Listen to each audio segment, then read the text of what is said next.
Chapter 4 Seals, Archetypes, Images, Reflections. The 6th and 7th chapters. The seals are attached to a book, which they hold mysteriously closed. Is there, in the whole cosmos, a power able to open the seals, and therewith the book? This fateful question has caused the first tension and motion in the heavenly symmetry around the divine throne. The book in the hand of the throne figure is the primary symbol of the beginning of evolution in time. It possesses a real problem, a problem for God himself, as it were, demanding a real answer. It contains at the same time the sum total of all answers, for it is the epitome of those divine thoughts out of which creation with all its kingdoms is to be produced. It is the aggregate of the yet unuttered words of creation. When the power which can open the seals of the book appears, it will at the same time prove to be the mouth through which the unspoken word of God can be uttered. Not that it can be read with silent thinking, as an earthly book. When the contents of the heavenly book can be read, a voice will be raised, and this voice will be the world creative speech of the Logos, the Word of God. The 7 seals are the transitional stage in which the thinking of the Godhead turns into creative speaking. The writer of the Apocalypse, and those who follow his words and ways, share in the tenseness of the pause during which the anxious question remains unanswered in heaven. Then, however, they share also in the release of tension when the Lamb appears. Only through sacrifice and love did the evolution of the world begin. Our world was born out of the serene cosmos of heaven by means of great sacrificial deeds in the sphere of the divine powers. But the first stage of creation is not yet a material world. Pictures emanate from the open seals of the book. The archetypes of divine thought appear first, and pass out of perpetuity into evolution. They move and acquire substance, but there is a long way to go before they crystallize and materialize into their likeness in the world of the tangible things. In supersensible imagination, the seer looks into the evolutionary stream of archetypal existence. He can only do this from the level to which evolution has already advanced in his time. Just as we look up to the stars of heaven through the layer of air which surrounds the earth, so when he looks back through the strata of human history to the primal sources of evolution which begin to well up through the opening of the seals. In a sense, St. John is a Christian Platonist. He assumes a knowledge of the sphere which Plato calls the realm of ideas, the realm of archetypes and primal phenomena. Everything earthly which we see with our eyes has its prototype in the spirit, but we do not understand the condition of our world fully if we think that it has evolved in an unbroken line from the sphere of prototypes. A cosmic tragedy has intervened, to which we refer as the fall of man. The organic flow was upset by a whirlpool. The heavenly unsealing was followed by an earthly resealing. As if bewitched, the divine archetypes vanished into external objects. But the eyes of our soul can unseal again the enchanted book of creation. We can undo the curse and learn to read the heavenly archetypes in their disfigured copies. A new faculty of spiritual sight, to which in our age the path of progress is leading mankind, will effect this unsealing. But this unsealing, like that in heaven, can only be achieved through the Lamb. It needs to be the selfless consciousness which comes to life in the human soul through the indwelling of Christ. The line at the end of Goethe's Faust, all that is transient is only an image, points to the unsealing of the book of nature. What it says may also help us to follow with genuine understanding the unsealing of the heavenly book in the Apocalypse. Out of the first 4 seals which the Lamb opens, 4 horses proceed, one after the other. Disregarding detail for the moment, we recall once more the pictorial stages through which we have moved. The picture of man came first. Later pictures of animals appeared in the form of the living creatures surrounding the throne. Then the picture of one animal was shown, as a kind of epitome of the 4 living creatures. This was the Lamb coming forward to open the book. We have already said that the picture of the four beasts indicates the spiritual realm in which the in, for in which for long ages before individual human beings started to develop, humanity was grouped under four great group souls. But it is significant that the picture of man stands at the beginning of the apocalypse. Man is the origin and measure of all things. His picture appears in the spirit realm before the picture of the animals. Through the opening of the first four seals, new animals appear. The four horses are distinguished from one another by their color: the white, the red, the black, and the pale horse. The link between the four horses and the four beasts is close. So for every time the Lamb approaches the sealed book to open a seal, one of the four beasts, first the eagle, then the lion, then the bull, and lastly the man, cries with the voice of thunder, "Come." Each time the soul of the seer is lifted up by this cry to the level at which he is able to witness the unsealing. Each of the four beasts round the heavenly throne has undertaken, as it were, the sponsorship of one of the four horses which leap from the seals. We must keep in mind that they are still far from the plane on which earthly animals exist. What have the four horses in the sphere of the archetypes to say to us? What divine thought, what primal phenomenon is expressed in them? It is significant that in each case also a human figure appears riding on the animal. The first four seals really contain the archetype of the horseman. The general idea which emerges at the deciphering of the first seals is thus that a creation takes form, in which the archetypes of the human and the animal kingdoms are shown in the relationship they bear to the divine thought. Man appears as the ruler of the animal. The horse, seen from the point of view of the history of civilization, is a primal example of man's task and achievement of taming animals. A man on horseback has always been the symbol of man's mastery over the animal kingdom. He must not allow the animal to become its own master, but must control it and hold the bridle firmly in his own hand. At the same time, there must be a reason why it is the horse which depicts the relationship between man and animal corresponding to the divine thought. In pre-Christian mythologies and rituals, the horse plays an important part. In Germanic antiquity, it was regarded as a sacred animal. People saw in the horse something different from the mere beast of burden, domestic animal, cart horse, or charger. The horse is a symbolic creature, and in particular, the head of the animal expresses a significant secret. For this reason, one can still see even today in many districts of northern Germany the skulls of horses hanging from the gables of old houses, or the wooden planks lining the angle of the gable may be finished off with a carved horse's head on either side. The Greeks, too, recognized the archetypal and symbolic quality in the horse. The steeds of Helios drew the chariot of the sun, which circles the vault of heaven.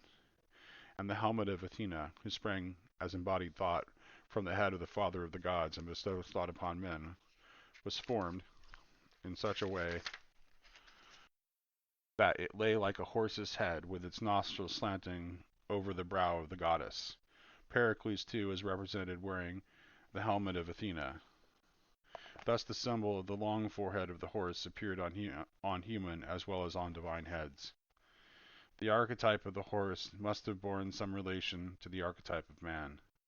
A connection must have existed which, though older than the physical man on earth, still had significance after man's entry into physical incarnation and evolution. This significant relationship becomes clearer when we realize that the apocalypse demands altogether a different conception of the relationship between the human and animal kingdoms from which is generally held today. The primitive idea held almost universally today that man has evolved in straight descent from the animal kingdom is alien to the book of Revelation, and it is open to serious doubts generally.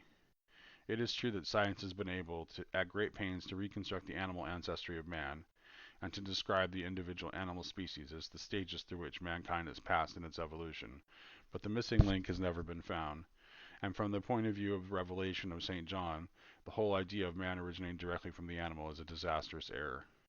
Man is descended from the gods, not from animals. In his presentation of what he thought to be the true relationship between man and animal, Rudolf Steiner has often started from Lorenz Oken, a contemporary of Goethe, who took pains to show that man is the compendium of the animal kingdom, and that the animal kingdom corresponds to the separate parts of the multiple human being. If man has, physically, also gone through a series of stages which may be characterized as resembling animal forms, he has nevertheless always been more than animal. Throughout a series of evolutionary stages at which he assimilated certain forces and faculties and developed certain functions and organs of his body, the different animal species coexisted as witnesses, so to speak, of the newly acquired organs, as milestones, or even as byproducts and cast-offs. In passing through the stages of his evolutionary career, man cast the animal element out of himself. Animals are the accompanying phenomena of man's formation, therefore each animal type is the symbol of a soul force in man. Today we should train ourselves to energize our imaginative faculties, that remembering all things transient are but a likeness. We begin to recognize in every animal a part of our own being, but only a part of our being, a reflection of some of the organs and functions of ourselves. There is a crucial difference between the four beasts around the throne of God in heaven and the four horses proceeding from the seals of the book. The four beasts still bear the human element within them. The four horses are found within man. The heathen mystical valuation of the horse, continued by the picture of the apocalypse into the realm of Christendom, was based on the fact that in the ancient symbolic conception of the world, men saw in the horse a picture of the stage at which man assimilated intelligence, the power of thought. In the figure of the horse there is engraved in outward physical symbolism what has become in man the purely inward capacity of thought. This is why the Greeks seized upon the symbolizing effect of the skull of the horse, which really consists only of an enlarged forehead, and in the statues of Athena and Pericles surmounted the human brow with the horse's forehead shaped like a helmet. At a certain moment in time, the power of thought was given to man from divine heights to help him on his way. This is the moment which we witness when in the revelation of St. John the Lamb opens the first seal. Up to that moment the thoughts of God had been latent and silent. They rested unborn in the womb of eternal duration. When the Lamb appears upon the scene and opens one seal after another, the creative thoughts of God begin to stir and then to ring out as picture words. But what first arises out of them is by no means the world of things. The very beginnings of divine thinking concern man, who is the firstborn and the measure of all creatures and all things. Although it may have needed many cycles of time before man existed in clearly outlined physical incarnation on the solidified earth, in the sphere of archetypes the full image of man was present from the very beginning, with all that has since come into being. In the first seals we see the thoughts of God passing over into the thoughts of men. This was done in four stages of evolution, like four wide-span arches through which the faculty of thought must now pass in its descent from God to man. When the first seal is opened, the white horse appears. The rider who sits on it is crowned with a gleaming golden crown, holds the bow bent in his hand, and is called a conqueror. This is the apocalyptic picture of the initial stage of human thinking. To suppose that at the beginning mankind was primitive and without intelligence is one of the fundamental errors of the materialistic world conception. Thinking did not evolve from primitive movements of the brain. At first, thinking was a prerogative of the gods, and then the gods gave man a share in their thoughts. The first stage of human thinking is entirely illumined by divine light. Man himself does not yet really think. On the human brow, higher beings are thinking, beings who can turn their thoughts into words, and their words into a world. And even when the human being has already entered into the physical incarnation on earth, he remains steeped in the paradisal light of the original revelation. This is the secret of the white horse.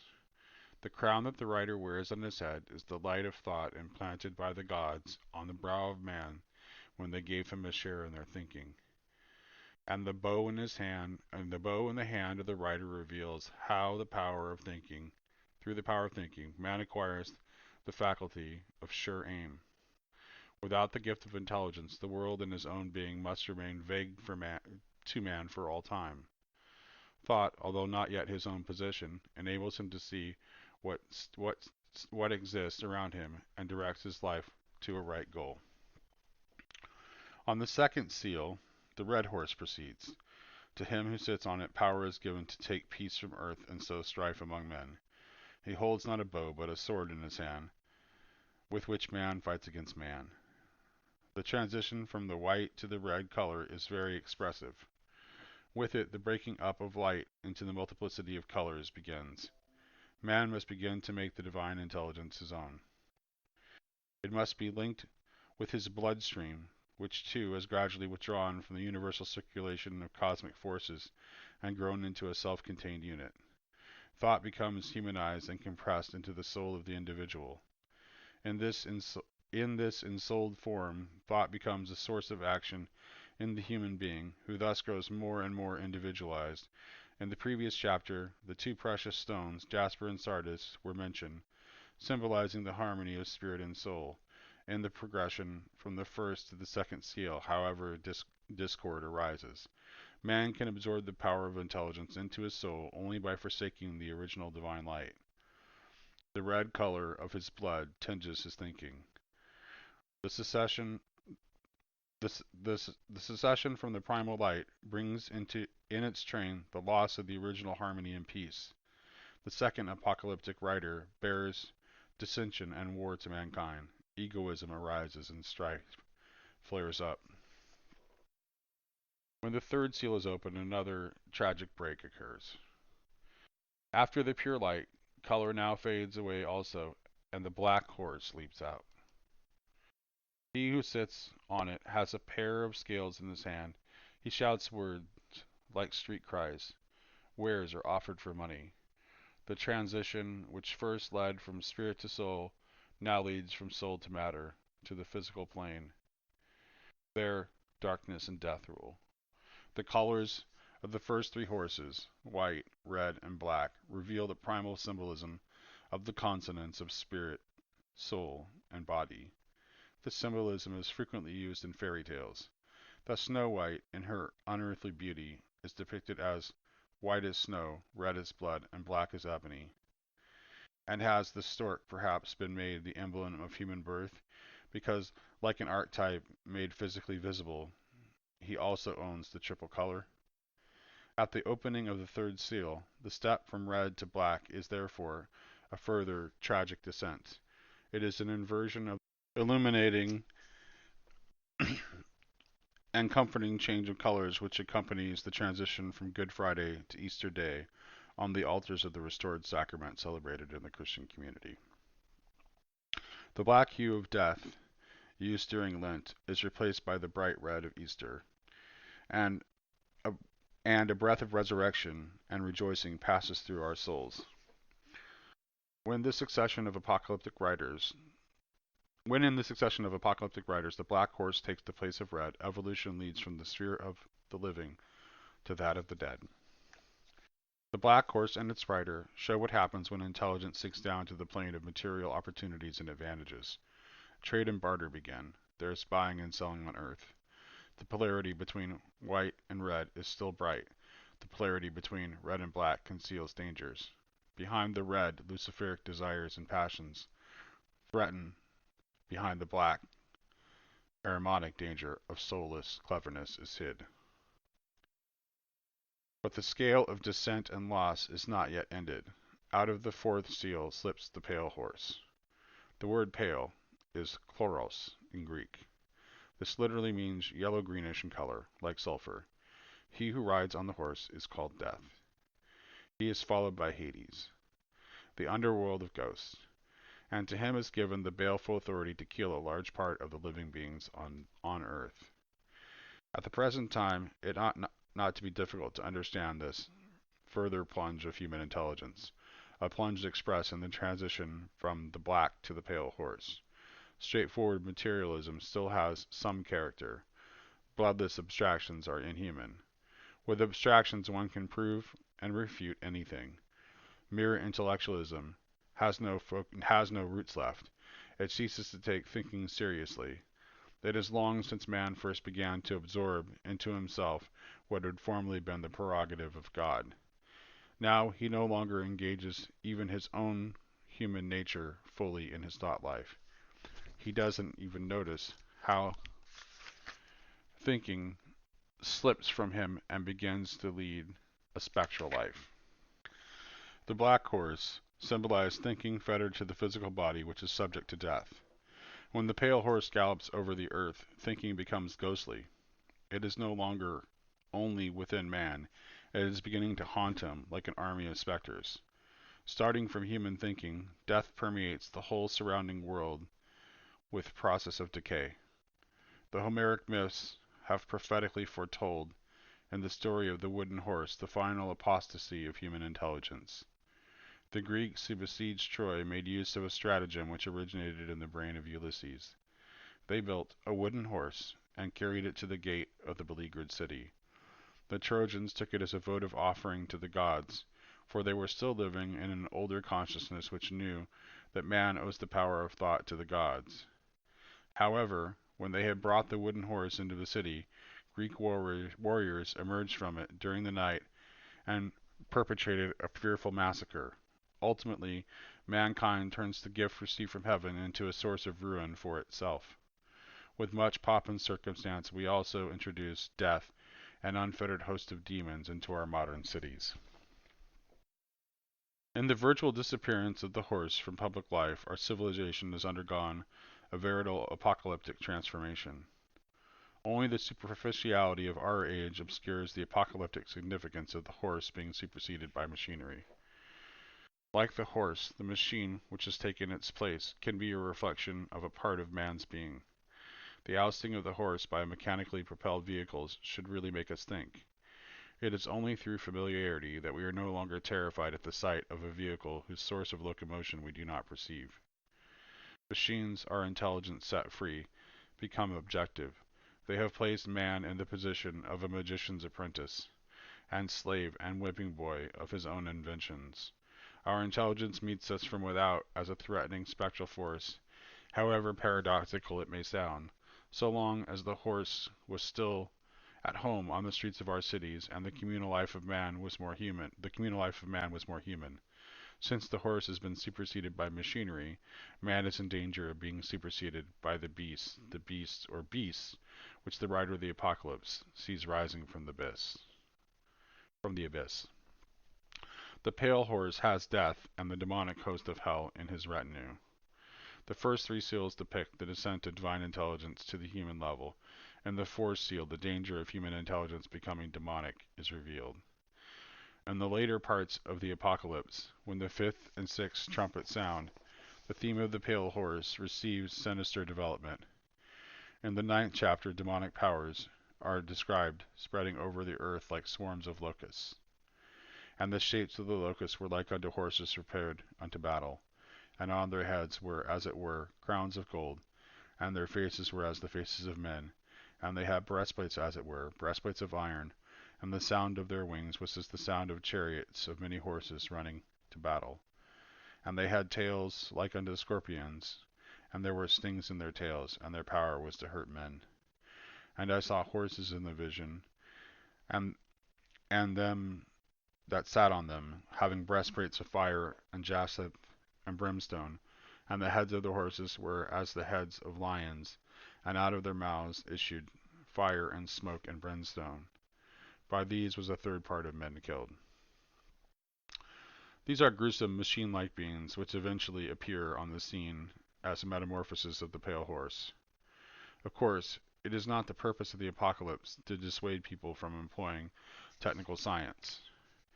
It would be foolish not to make use of the machines which our intelligence has constructed.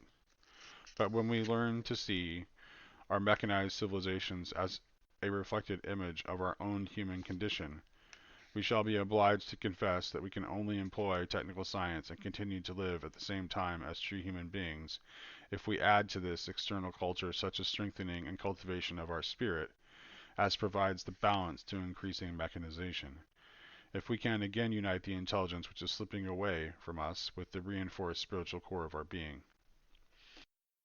It is puzzling and disconcerting that at this very moment, when the vision of the seers soars up from the earthly level to the highest stages of supersensible perception, and perceives pictures in which the inmost secret of the origin and evolution of the world is revealed, a prophecy of evil running through the pictures should meet him.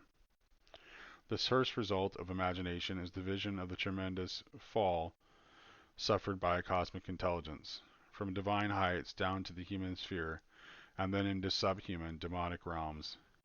However, if we take the whole of the apocalypse into account, in the end the redemptive picture of the white horse appears again. And I saw heaven open, and behold, a white horse, and he that sat upon him was called Faithful and True, and in righteousness he doth judge and make war. His eyes were as a flame of fire, and on his head were many crowns. The one crown worn by the rider of the white horse in the first seal has become many crowns.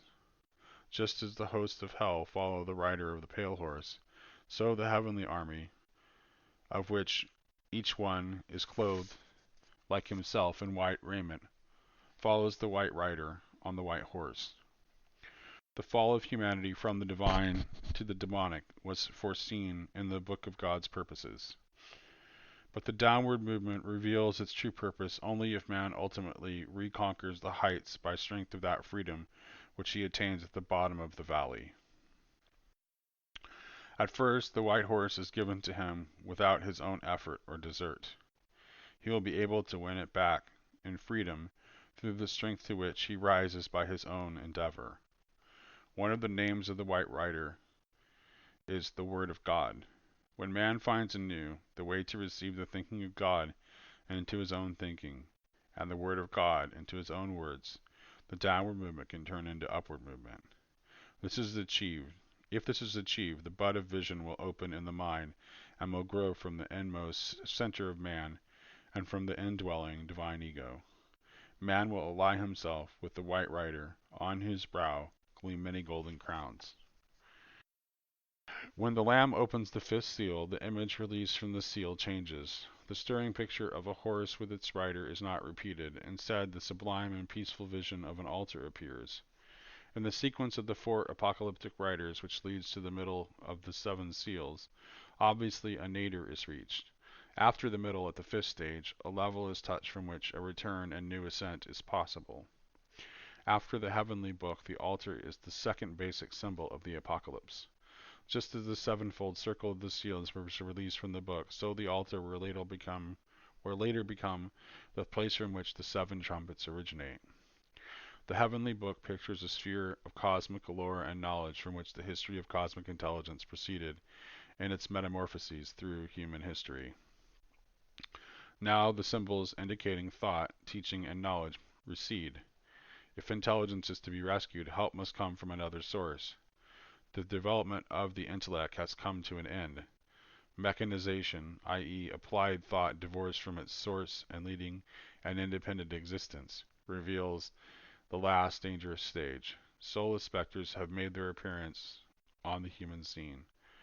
But when the machine turns into an apocalyptic picture in which the threatened fall into the abyss may be seen, the altar must again appear among mankind, and indeed, not only as a focus of religious tradition, but as apocalyptic fact, as the wellspring of a new spiritual life, a center from which humanity may ascend to a new, conscious communion with the divine spirit. The altar and the fifth seal, surrounded by those whose souls have taken with them across the threshold of death the fruits of an active devotional life. All the souls assembled round the altar have received a white robe. Beyond the gates of death, the first rays of the sunrise are seen, in which humanity may regain the pure light which it possessed at the beginning of creation. Why is it the dead who are seen under and behind the altar? An altar always has the form of a tomb. The sarcophagus is the prototype of the altar. Whenever we stand by a coffin, we are in fact standing at an altar. At a coffin, we are in the presence not only of earthly beings, but also of beings of the spiritual world who overshadow the earthly, the souls of the dead from the lowest rank, the province next to us, and the realm of spiritual beings. Since the empty tomb of Golgotha, however, the altar has become more than a tomb. It is a place of resurrection. At Christian altars, therefore, something more can be experienced in the presence of individual departed souls, or the universal sphere of the dead. The risen one is present in the consecration of bread and wine, and the souls of the departed, who during their earthly life formed a union with Christ, however humbly, join in the celebration. So do the celestial hierarchies, whose charge it is to serve the Christ. The souls shown in the fifth seal partake in the glory of martyrdom. They are described as victims of the hatred against God among men. In times such as the period of transition from the pale horse to the altar, no genuine Christianity is possible without suffering. These sufferings and persecutions, whether they are intentionally inflicted or are the automatic result of an anti-Christian civilization, are, after death, a very real source of light. But in the earthly life, union with Christ kindles a light in the soul, but it does not visibly prevail against the darkness which permeates the earthly human being. After death, the white robe is displayed to the eye of the soul in full brilliance, after it has been woven during the life on earth out of the glory of the risen one of the altar. In our day, the erecting of altars and the care of them, and the consciousness that they are a meeting place between the living and the dead, is a vital necessity. In this specter-like age of the pale horse, the crisis of our civilization have caused to enter into the supersensible world, within a short space of time, such a gigantic army of dead, killed, tortured, or starved to death, as is never before in the history of humanity. And a monstrous paradox results. Just at this juncture, when the number of the dead is so enormous, those who are living on the earth have reached the very nadir of their understanding and interest in the world of the dead. Never has a generation had so little instinct for, or consciousness of, life after death and the possibilities of reciprocal help between living and dead at the present one. Reciprocal influence does, however, take place, both on this side and on the other of the threshold of death, even though people on earth do not wish to know about it. This reciprocal influence must cause a grievous disappointment to the dead and a disturbance in the health and soul and body of the living, if it is not taken up with conscious devotion with love. The center of such mutual communion can be the altars which have the form of a tomb, and yet are the place of the risen Christ. The sixth seal is the first to grow beyond the proportion of the other stages. It tends to break through its perimeter. Apocalyptic time is condensed and accelerated. The sound of the trumpet blast is already audible from afar. Instead of one main picture, a tense drama in two acts unfolds. When the seal is opened, a tremendous earthquake shakes the world. The sun becomes black as sackcloth of hair, and the moon red as blood. The colors of the second and the third apocalyptic horses now appear as sun and moon. The descent of human intelligence spreads over the cosmos. Man imagines that he can do his work on earth without influencing the universe, or even the earth itself. Now he will learn something different. The earthquake is the sixth seal. In the sixth seal is not merely a natural catastrophe, it betrays the consequences of the spiritual attitude of man. The cosmos echoes back the deeds of men. The stars fall to earth, and the heaven is rolled together as a scroll. The catastrophic metamorphosis of heaven and earth thus described need not occur in a precisely physical and visible way. If technical science is about to construct projectiles whose speed equals the velocity of the motion of heavenly bodies, is that not an indication that man has surrounded himself with a field of force whereby the natural influence of the stars upon human beings are eliminated? Although we are not yet fully conscious of it, we are engaged in opposing nature and the cosmos in a most arrogant way. Once heaven was an open book in which men could read. As we go far enough back into the past, this reading was a perception of the supersensible beings and the forces which operate between heaven and earth. Later, when the ability to see into the supersensible died away, at least the majesty and beauty of the starry heavens spoke to the souls of men. But now the stars have become chiefly objects of calculation and technical experiment. The real heaven has now rolled together like a scroll, and thus become unreadable. This is a veritable inversion of the heavenly book, in which one seal after another was opened by the Lamb. And likewise the book of nature and life, which we imagine we have investigated to the last item, is in reality closed to us. One effect of the earthquake is described as displacing the mountains and islands. Natural catastrophes of this kind are only the last material result of a process which begins in an inner plane. The spiritual value of the islands and the mountains is lost. What a wonderful secret has been woven, for instance, round the sacred summit of Mount Tabor, where the three intimate disciples experienced the transfiguration of Christ, and which stands in the countryside even today as the prototype of all mountains. Once the mountains were the visible revelation of a spiritual secret, an ascent to the heights.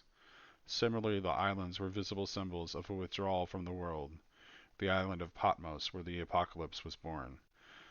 Does it not arouse a sense of sacred significance? One might say Patmos is not an island, but the island. Islands are part of God's hieroglyphs, and they have their value as letters in the great pictorial script of creation. They are the symbols of the sacred solitude in which the soul is laved by the ocean of the spirit. In our day, a complete unsouling of all earthly landscapes takes place. Even those which have a special symbolism, or were once seen as the most holy events. Men can climb Mount Tabor as often as they like and spend long hours on the island of Patmos, but hardly anyone will now meet with an echo of the Transfiguration or the Apocalypse there, unless he bears it already in his heart and brings it with him. The secret of the mountain and the island will only be found in the inner place of the soul. When in the last resort, evoked by man himself, these great cosmic convulsions overcome mankind, the kings and great men and the rich men of the earth hide themselves in the dens and rocks of the mountains. It is irrelevant whether this happens outwardly. The fact is that the more powerfully the supersensible world beats against the shore of physical life, the more do men creep ever deeper into earthly materialism. They have not the inward strength or courage to meet the kingdoms of heaven as they draw near. They become weak and cling more passionately to material existence. It may even be a sign of the approach of spiritual realities that so many people become restless and drug themselves with narcotics more than ever before. The first half of the sixth seal speaks of a cosmic upheaval and the dissolution of the world in terms similar to the 21st chapter of St. Luke's Gospel, which is read at the altars of the Christian community as the Advent Gospel. The same divine purpose of instruction is contained in it. Why are men told, when the things begin to come to pass, then look up and lift your heads, for redemption draweth nigh? The signs of an advent, a second coming, may be read from the signs of the apocalyptic disintegration of the world. Happy is he whom all these catastrophes and convulsions are signs of the approach of him who is quick to help. A turning point toward salvation is reached in the second act of the drama of the sixth seal. Once more, a check is put into the rising hurricane of cosmic dissolution. To begin with, 4 angels stand at the 4 corners of the earth. They are intent on allowing the wheel of destruction, which had just begun to turn, to roll on over all creation. They do not belong to the celestial hosts who serve the Christ. They are Luciferic angels, rejoicing over the work of destruction which they are allowed to perpetuate. Then, however, another commanding power steps forward. And I saw another angel descending from the east, having the seal of the living God, and he cried with a loud voice to the 4 angels to whom it was given to hurt the earth and the sea, saying, Hurt not the earth, neither the sea, nor the trees, till we have sealed the servants of our God in their foreheads. It is the second time in the Apocalypse that the powerful being appears upon the scene. We saw him first as the herald of progress, who was called into the cosmos for the power which would loosen the seals of the book. In him the will of God, desiring to lead from permanency to evolution, became vocal. Now in the sixth seal, he commands evolution to stand still. We sense in the presence of a power having the seal of the living God, whose name is, however, revealed only at a much later stage. The great crisis must not begin until those who serve the Spirit are rescued from the destruction to come. With them, the seed of a new world is ensured. The light of Christ in their souls is the seed of the new world. An impressive variation and inversion of the opening of the seals is carried out. The heavenly book has already been unsealed 6 times. Now men from all branches of mankind are sealed. The unsealing of the book signified the emanation of creation from the sphere of archetypal sources. The created kingdoms of earthly life were the ultimate results of this opening of the seals. Now it is the heavenly and divine which is starting to grow in man that is sealed. Men are found worthy to become the sealed vessels of a divine seed of life. Those who bear the seal of God in their foreheads are arrayed in white robes. In the fifth seal, white robes were given to those in the kingdom of the dead who were in union with Christ. Now, since man has entered amid storms and earthquakes upon a new stage of his evolution, there must also be men on earth who wear the white robe, although still living in opaque earthly bodies. Under pressure of apocalyptic events, the inner sources of light will become bright enough to irradiate the mortal body from within. For the first time, a number is hinted at, which at the end of St. John's Revelation appears as the governing principle of the ordering of humanity. The number of them which were sealed is 144,000. Just as a magnet singles out pieces of iron from heaps of metal and arranges them in figures, so a hidden power draws into this spiritual figure of those of humanity who are the like nature with itself. The Christ who is approaching mankind anew is able to form a pattern in the midst of chaos, because all those in whose hearts the power of Christ is present now receive something from above which will preserve them from being sucked into the whirlpool of destruction. Nothing need be altered outwardly to begin with. Those men who are distinguished from their environment by their inner attitude to Christ continue to live and work where providence has placed them. Seen from the Spirit, however, they appear as bearers of light amidst the dark and fluctuating confusion of earth. The bud of Christ's humanity of the future is formed. The number mentioned by the writer of the Apocalypse is not quantitative. As once the 12 tribes of the chosen people were grouped in imitation of the stars of heaven, and as later the circle of the 12 disciples formed the seed of a humanity grouped according to the 12 prototypes, so in the midst of a vast humanity which thinks only in quantitative numbers, a new archetype of community is cosmically ordered. Completely universal assembly is gathered. The sealed book in heaven contained the ground plan and archetypes of our world. Now those who are sealed form the radiating core of the humanity in union with Christ. They are the book which contains the seed and blueprint of a new creation, a new cosmos. The end of the world may come, the beginning of a new world is present in embryo. At last, the seer John is given the key to solve the riddle of the sealing. Full of questioning and astonishment, he is absorbed into the contemplation of the 144,000 shining in white raiment. One of the 24 elders who sit in a circle around the throne voices the question which stirs the soul of John, so that the content of his own soul meets him as a thought from outside. He can only reply to him who asks the question, "Sir, thou knowest," and then, by the same being, the answer is imparted to him. These are they which came out of the great tribulation and have washed their robes and made them white in the blood of the Lamb. Only those who pass through the school of suffering can absorb the divine spark into their soul, the spark which will be sealed in them as the seed of the new cosmos. The people who have a good time, and to whom success comes easily, cannot so easily belong to the true bearers of the future. Neither does the inner light spring simply from suffering well born. A new motif emerges which has been taken up and treasured through the whole history of Christendom. The blood of Christ makes man pure and bright. In the translation from the first to the second seal, the first descent of man took place, but the pure heights of the Spirit to the depths of his own blood. The gleaming white was replaced by the crimson color of blood. Mankind lost the white robe of paradisal origin. Some day, however, the step must be retraced from red to white. This will become possible when man absorbs into his blood the power of the blood of Christ. The vitality of the sinful human blood, sinful since the fall, is wearing out and coming to an end.